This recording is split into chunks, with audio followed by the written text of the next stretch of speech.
In this video, I'm going to show you how to Google locate a phone.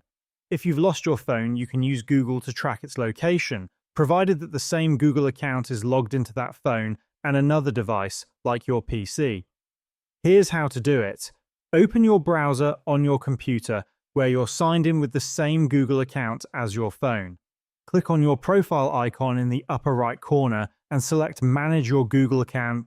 Once the settings page opens, click on Security from the left side menu. Scroll down until you see the Your Devices section and click Manage All Devices. You'll see a list of devices where your Google account is linked, including your phone.